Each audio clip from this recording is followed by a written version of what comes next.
folks, welcome in. It's another brand new edition of the 9-on-1 Soccer Podcast here on Bluff City Media. I'm your host, Lawrence Dockery. You can find me on Twitter at LDoc93. You can find the 9-on-1 Soccer Podcast on Twitter at 9-on-1 Soccer Pod.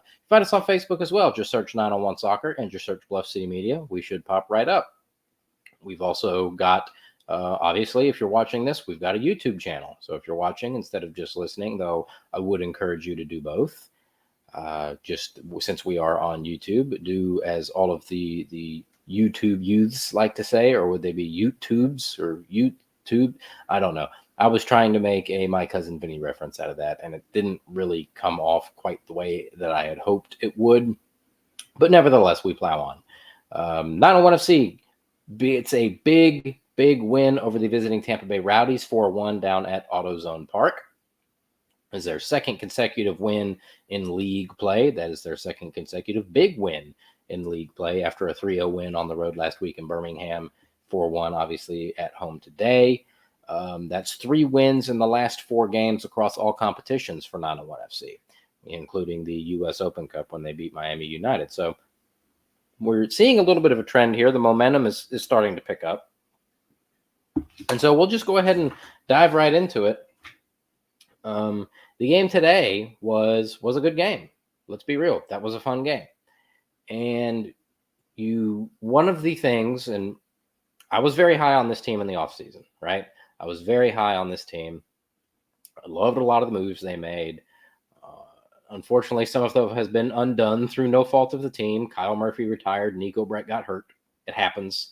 But one of the things that even during that 5-game losing streak in league play that Coach Glass and Caleb Patterson-Sewell that they had been preaching was, guys, we're creating chances, and we're bad teams don't create this many chances. We just got to figure out how to put them in the back of the net.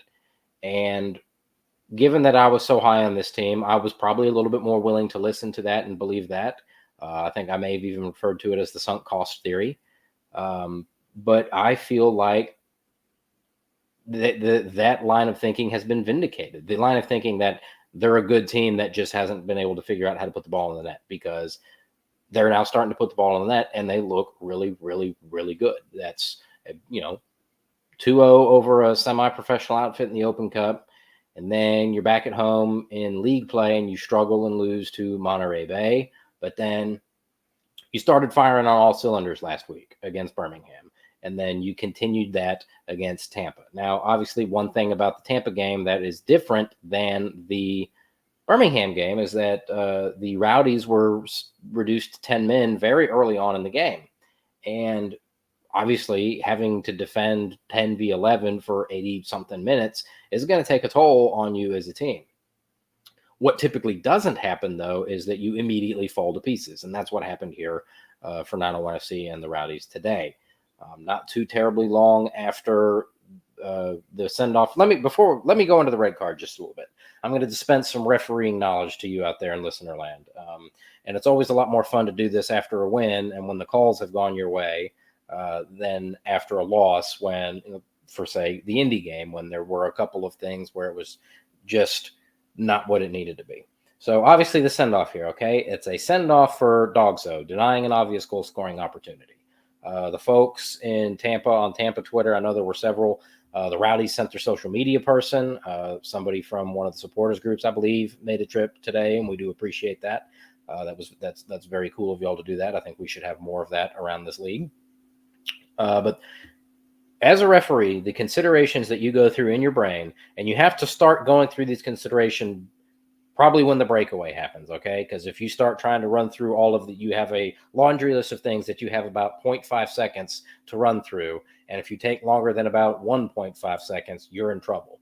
So this is stuff that you have to start running through your mind before you take off. Like as you're taking off to keep up with play, you're like, all right, what are we doing here? We call it the 4 Ds of Dogso. The 4 Ds of Dogso are the distance from goal, the distance from the ball, the distance that the attacker is from the ball, the number of defenders in the area, and the direction you're going. So for this send-off today, all 4 of those Ds are checked. And for it to be, you have to check all 4 of those boxes. If it's any one of those 3 doesn't fit, then it cannot be a red card. It has to be a yellow card. So, for example, if you're at midfield, that's probably not going to be a red card. That may be the last defender. You may be going towards the goal and you may have the ball at your foot, but you're 55, 60 yards from the goal. I think it's kind of hard to say that's an obvious goal scoring opportunity when you're that far from the goal. Similarly, if it's the last defender and you are in the penalty area and you've got the ball on your foot, but for whatever reason, instead of going towards the goal, you got the ball and you take off towards the corner flag, you're going away from the goal. So that's not an obvious goal scoring opportunity. Here, all four of the D's are met. He's in on goal. He's right outside of the penalty area. There's no other defenders in the area, and he's got the ball right on his foot. That's an easy red card. One of the other little caveats to DOGSO now is that they changed this maybe 3, 4, 5 years ago, is if it's a DOGSO situation, but the foul occurs in the penalty area, you award the penalty kick and only show a yellow card. If it is outside of the penalty area, you award the direct free kick and you send off the defending player. The theory being that if it's in the penalty area and you award the penalty, you only give the yellow because the penalty then restores the obvious goal scoring opportunity. Because there's no guarantee that he's in on goal that he's going to convert the chance and score the goal, just like there's no guarantee that he's going to convert from the penalty spot. And that way you're not down a man and the player doesn't miss the next game. But that seemed to be a pretty easy red card to me. Now, granted, it went 901 FC's way, and maybe there's a little bit of homer in me that is willing to go, yeah, but I think if you look at it through the parameters that I have just laid out, you'll go, okay, yeah, that's a red card. And not too long after that, 901 FC took advantage of their man advantage. Marlon Santos let one fly from probably 25 yards out. And one little thing that I have noticed is Marlon Santos is on fire. He had a real big game in Birmingham last week. He caused nightmares down the right-hand side and was assisted on, I believe, both of Bruno Lapa's goals. And then on Lucas Turchi's goal, not only did he send the initial corner kick in, but the second cross after Birmingham didn't really clear it, he sent that one in as well for Lucas Turchi to fire from 17 yards out, which we're going to touch on that in just a brief moment. But Marlon Santos had a really, really, really good game today. He had 2 goals and I believe an assist. So this is a guy that's coming on at the right time. And if you caught my appearance on with the Tampa Bay Rowdies podcast on RBLR Sports this past week, that was one of the players that I said, this guy's starting to figure it out, come into his own. That's a guy you need to keep your eye on if you're Tampa, because he had a really good game in Birmingham. And something that Coach Glass mentioned post game is that he's had to play as a right back or a left back at various points throughout the season. And that's not really his natural position. So now that we've got the back line kind of settled and shored up, what with no more injuries and suspensions, he's now free to kind of roam about the field the way that he has and cause problems for opposing teams. And we've seen that against Birmingham last week and against Tampa, against the Rowdies today. One of the other things that I have noticed here recently, and this is something that I asked Coach Glass about it after the game. Well, I did not. Our good friend John Barlas over at the Daily Memphian, though, in the audio, he's like, I'm going to give credit to Lawrence for this because he's the one that noticed it. But you guys seem to have racked up a decent number of long-range goals so far this season. Marlon Santos today being the most recent one. You had in the very first game, Knight Pickering let one fly from distance, that one goal of the week. Then against Loudon, Samuel Cariaga had a free kick from distance. Last week, obviously, I just mentioned Lucas Turchi let one go from just outside of the penalty area. And then today, Marlon Santos.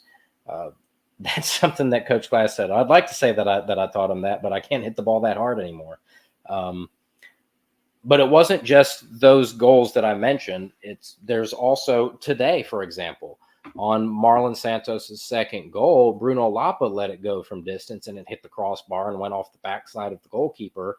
And I'm not really sure why none of the Rowdies defenders felt like going to get the ball. The only person that went to go get the ball was Marlon Santos, and he fired in, and it was one where the ball is spinning out there, and you're sitting there going, if somebody gets to that, we're in good shape.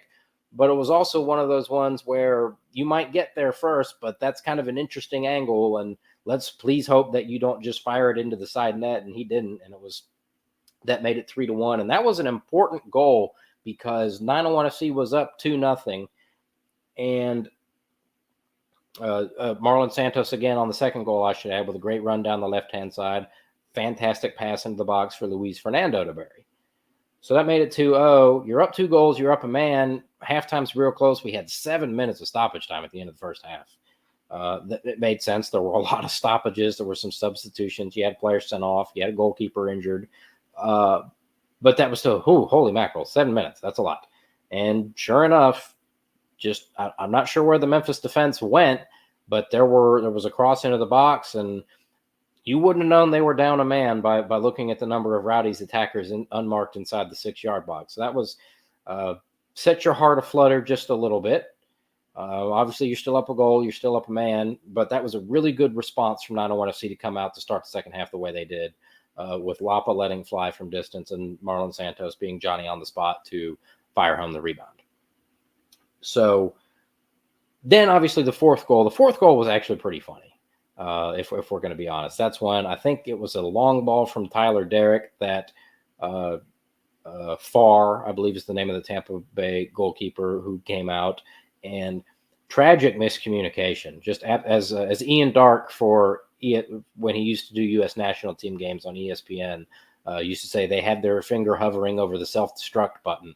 And that's pretty much what happened there between Farr and his fellow Rowdies defenders, because they all thought somebody else had it, and he came out and he didn't get it. And Dylan Borsak said, "Thank you very much. That's the easiest goal I'm ever going to score."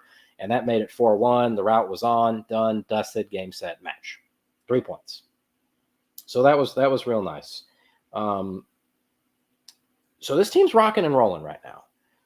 Momentum is a very real thing. And I feel like this is something that in our when I don't know if it was the Open Cup recap maybe, or just like an Open Cup preview that we did here on the 901 Soccer Podcast at Bluff City Media. But, a lot of times teams can use their run in a cup competition to kind of kickstart their league play.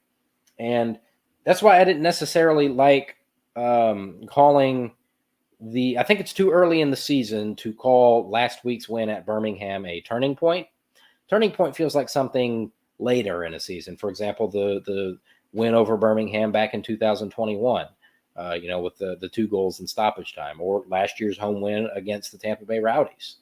I think it's a little bit too early in the season to call the Open Cup or the Birmingham win turning points, but I think the Open Cup win over Miami United was a little bit of a kickstart, and I think last week's win over Birmingham was a kind of like a breakthrough. I feel like this early in the season, breakthrough is the more applicable term. And now we're seeing the fruits of the labor. Good win last week, really good win this week. And that's something that after the game, Coach Glass said, look, a lot of credit to the players, because when things weren't going their way, they didn't get down. They didn't put their heads down. They kept putting in the work. I detest saying this, but the vibes were good.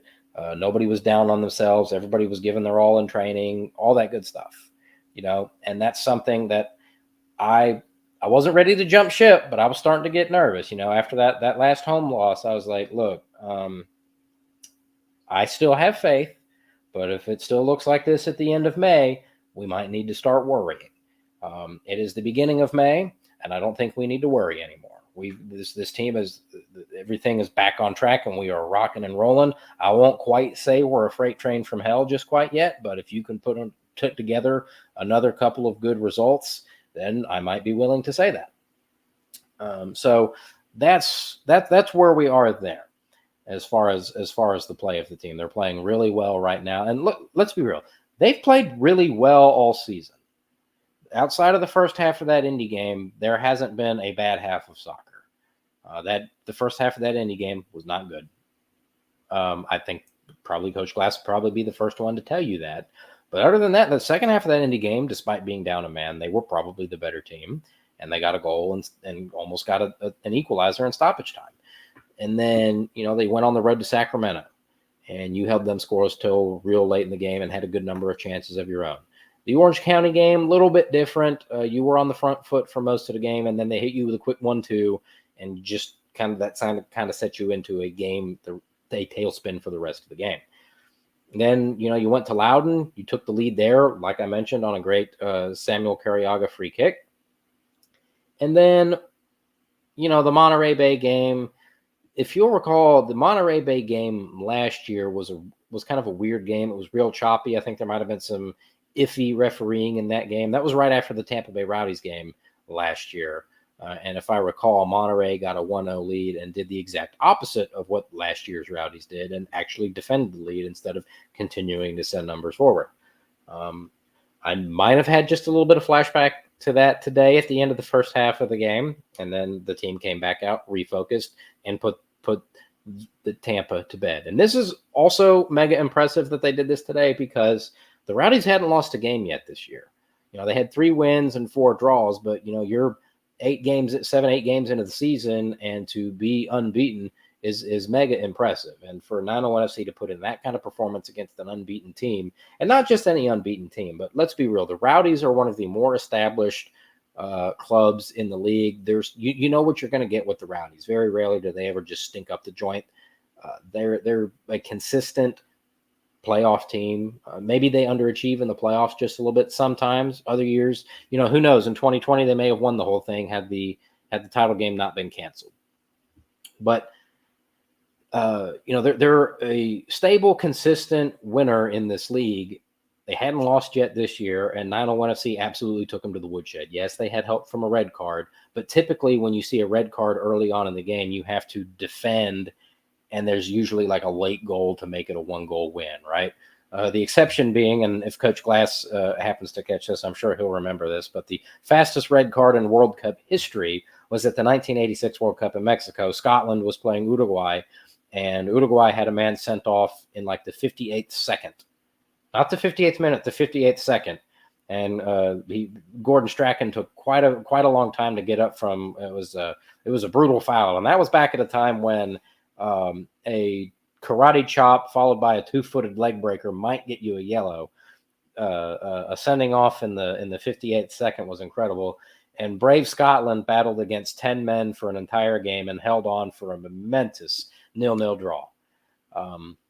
But what you see in that situation is a lot early red card. Let's park the bus. Let's just get out of here without any more damage. And you typically, when a collapse happens, it's late in the game, not right after the send-off like happened today. Before we wrap it up, one thing I want to discuss is the attendance today.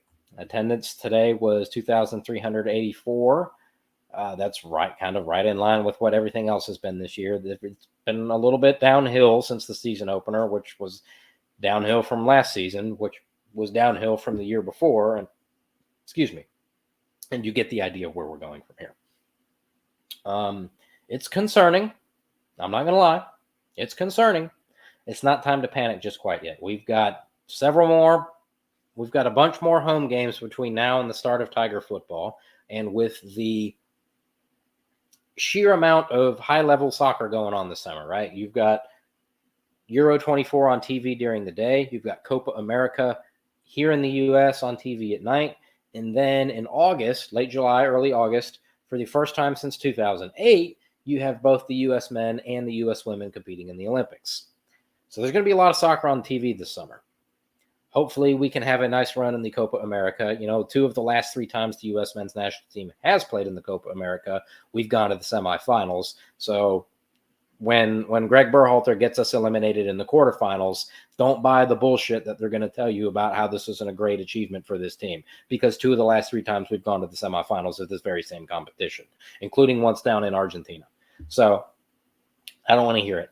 But anyway, if we get a nice run out of the U.S. where they play well and score goals and don't look like generic ass like they have for much of Greg Berhalter's tenure, then I think you could see just nationally a lot more excitement when you combine it with the Euros and the Copa America all going on at the same time. I mean, if you think back to 2016, the summer of soccer in 2016 was a blast, and it wasn't just happening on Twitter; it was happening in real life.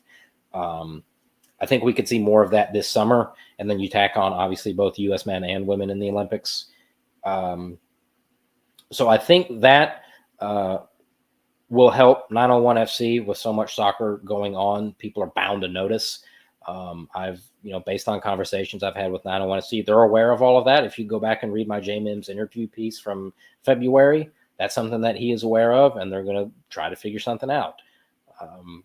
They are working their asses off, and I understand that the attendance hasn't picked up, but you're trying to undo 3 years of neglect in 3 months. That's it's going to take time to come back up. They are all the things that I can't quite necessarily say all, but a lot of the things that I and you and I have asked them to do, they're doing. They're going to more schools, they're being more visible, they're doing all this stuff. Okay.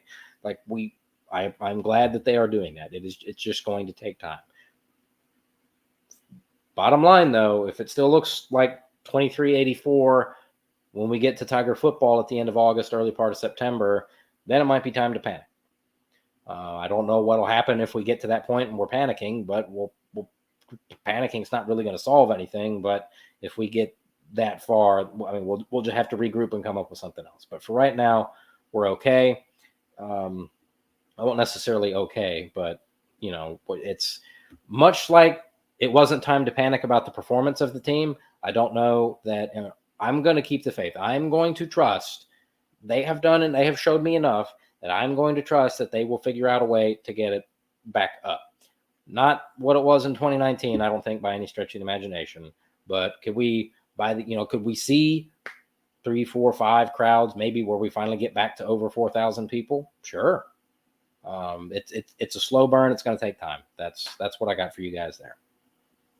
And then the next game, the last thing we're going to talk about is, I had forgotten this until Coach Glass mentioned it in the post game, is they're going to enjoy this win today, but then they got to get ready for the Open Cup in Dallas. This is the third time in 4 U.S. Open Cup appearances that Memphis 901 FC will play an MLS team. Obviously, back in 2019, out at the stadium at Mike Rose in front of over 3,000 people, overcapacity crowd. And then last year on the road against Stephen Glass's former team, Atlanta United. And, they lost a close one at home in 2019. The scoreline not as close as the actual game. And then last year, obviously, on the road in extra time.